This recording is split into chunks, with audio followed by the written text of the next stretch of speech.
Um curso em milagres. Capítulo 24. A meta do especialismo. 7. O local do encontro. Como todas as pessoas ligadas a esse mundo defendem amargamente o especialismo, que querem que seja verdade. Seu desejo é a lei para elas e o obedecem. Nada que o seu especialismo exija deixa de ser dado. Nada do que ele precise, elas negam ao que amam. E enquanto ele as chama, não ouvem nenhuma outra voz.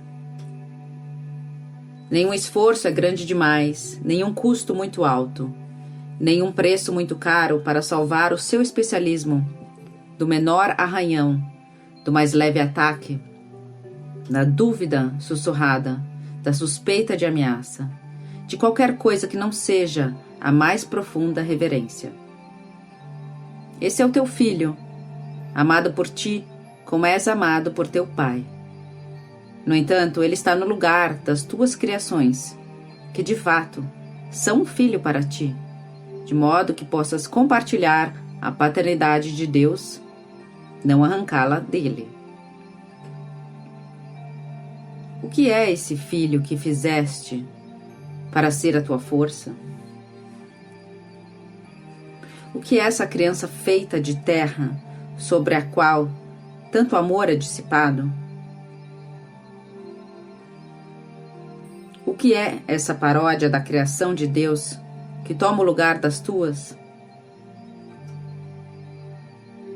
E onde estão elas, agora que o anfitrião de Deus encontrou outro filho, o qual ele prefere?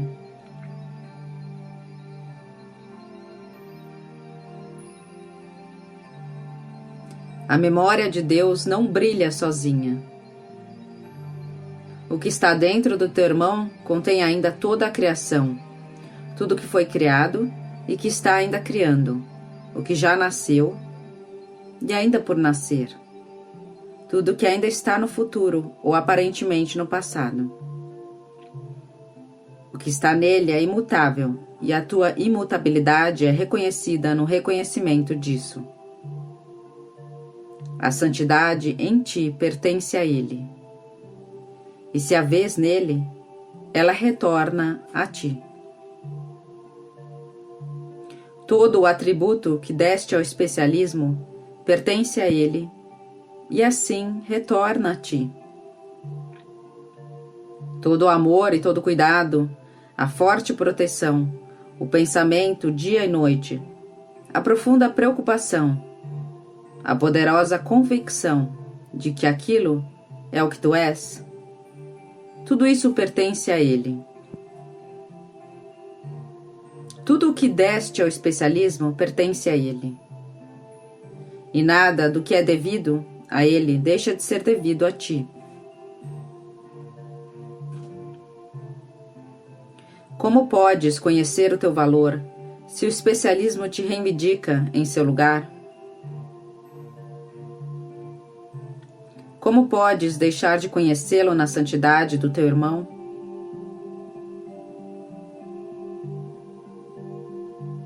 Não busques tornar verdadeiro o teu especialismo, pois, se fosse assim, estarias realmente perdido.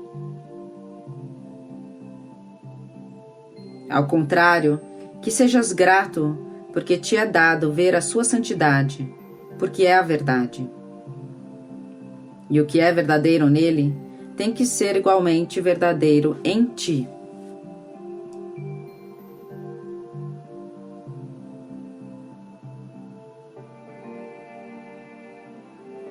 Pergunta a ti mesmo o seguinte: tu és capaz de proteger a mente? O corpo, sim, um pouco. Não do tempo, mas temporariamente.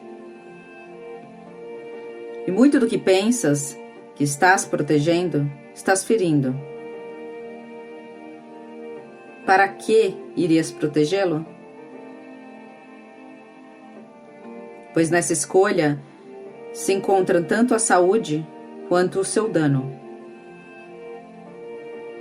Protege-o para mostrá-lo como isca, para pegar outro peixe, para abrigar o teu especialismo em melhor estilo, ou para tecer uma moldura de beleza em torno do teu ódio, e o que condenas à decadência e à morte. E se vês esse propósito no corpo do teu irmão, tal é a tua condenação do teu próprio.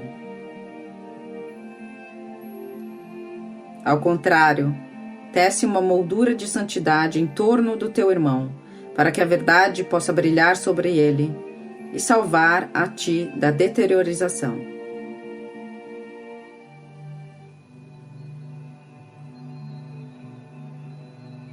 O Pai mantém o que ele criou a salvo. Não podes tocar o que ele criou com falsas ideias que fizeste, porque não foste criado por ti. Não permitas que as tuas tolas fantasias te assustem. O que é imortal não pode ser atacado. O que é apenas temporal não tem efeito. Só o propósito que vês em cada coisa tem significado. E se esse significado for verdadeiro, a sua segurança descansa na certeza. Se não for, não tem propósito e não há um meio para coisa alguma. Qualquer coisa que seja percebida como um meio para a verdade, compartilha da santidade dela e descansa na luz, com tanta certeza quanto a própria verdade. Essa luz também não se apagará quando ela se for. O seu propósito santo lhe deu imortalidade, colocando uma outra luz no céu, onde as tuas criações reconhecem uma dádiva vinda de ti, um sinal de que não as esqueceste.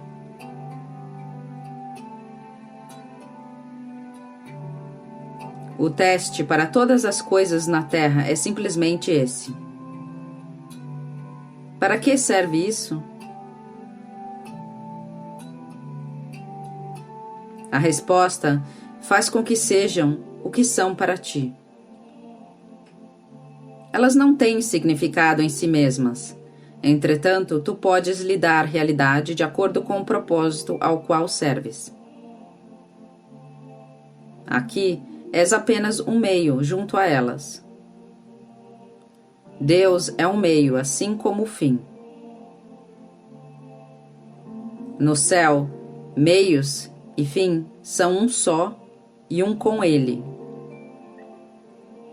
Esse é o estado da verdadeira criação, que não é encontrado no tempo, mas na eternidade.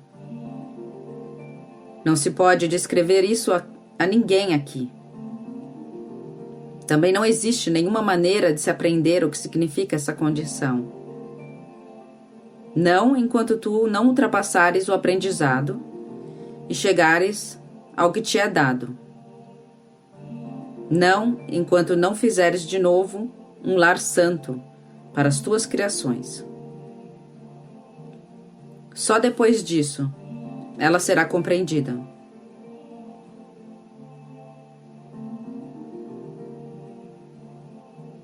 Um co-criador com o Pai tem que ter um filho. Entretanto, esse filho tem que ter sido criado como ele próprio. Um ser perfeito, que tudo abrange e por tudo é abrangido, no qual não há nada a acrescentar, nem que possa ser retirado. Um ser que não nasceu do que tem tamanho, nem em lugar algum, nem em tempo algum, nem preso a limites, nem a nenhuma espécie de incertezas. Aqui, os meios e o fim se unem em um só, e esse não tem fim. Tudo isso é verdadeiro, no entanto, não tem significado para qualquer pessoa que ainda retenha em sua memória uma lição não aprendida, um pensamento de propósito ainda incerto ou um desejo com objetivo dividido. Esse curso não faz qualquer tentativa de ensinar o que não pode ser facilmente aprendido. O seu alcance não excede o teu próprio, a não ser para dizer que o que é teu virá a ti quando estiveres pronto.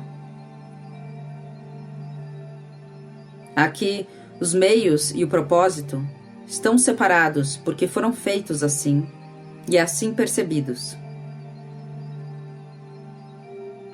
E, portanto, nós lidamos com eles como se fossem.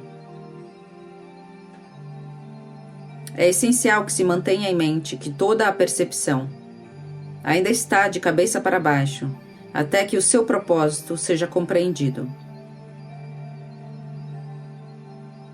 A percepção não parece ser um meio.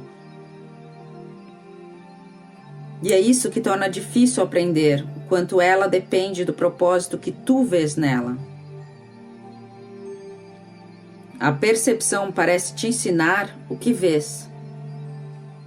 No entanto, não faz senão testemunhar o que ensinaste. É a figura exterior de um desejo, uma imagem que tu querias que fosse verdadeira.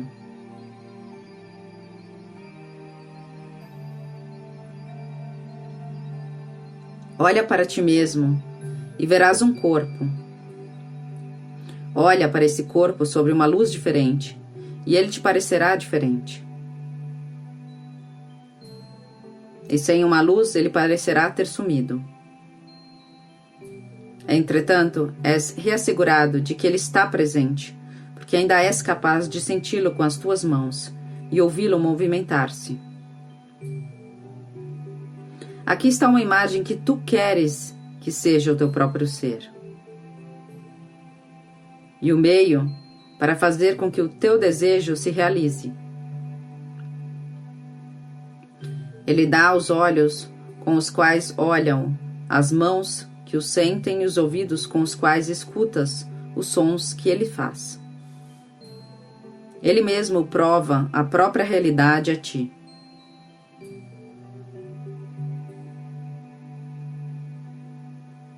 Assim, o corpo se torna uma teoria de ti mesmo, sem que te seja provida nenhuma evidência, além dele, e nenhuma escapatória dentro do seu modo de ver. O curso do corpo é certo quando visto através dos teus próprios olhos. Ele cresce e murcha, floresce e morre. E não podes conceber-te a parte dele. Tu o rotulas como pecador e odeias os seus atos, julgando-o mal. Entretanto, o teu especialismo sussurra: esse é o meu filho amado, no qual pus as minhas complacências. Assim, o filho, entre aspas, vem a ser o meio para servir ao propósito de seu pai, entre aspas, que é você. Não é idêntico, nem mesmo parecido, mas ainda assim um meio de oferecer ao pai, entre aspas, o que ele quer. Tal é o travesti da criação de Deus. Pois assim como a criação de seu filho deu alegria a Deus e testemunhou seu amor e compartilhou seu propósito, do mesmo modo o corpo testemunha a ideia que o fez e fala pela sua realidade e pela sua verdade. E assim são feitos dois filhos, e ambos parecem caminhar sobre essa terra, sem um local de encontro, sem encontrar-se jamais. Um deles percebes fora de ti mesmo, o teu próprio filho amado. O outro descansa lá dentro, o filho do seu Pai divino, dentro do teu irmão, assim como ele está em ti. A diferença entre eles não está na aparência que têm, nem no rumo que tomam, e nem mesmo nas coisas que fazem. Eles têm propósitos diferentes. É isso o que faz com que se unam aos que são como eles e o que se separa cada um de todos os aspectos com um propósito diferente. O Filho de Deus retém a vontade de seu Pai. O Filho do Homem percebe uma vontade alheia e deseja que assim seja. E assim, a sua percepção serve ao seu desejo, dando a esse desejo a aparência da verdade. No entanto, a percepção pode servir a outra meta. Ela não está ligada ao especialismo senão pela tua escolha. E te é dado fazer outra escolha e usar a percepção para um propósito diferente. E o que vês servirá bem a esse propósito e te provará a sua realidade.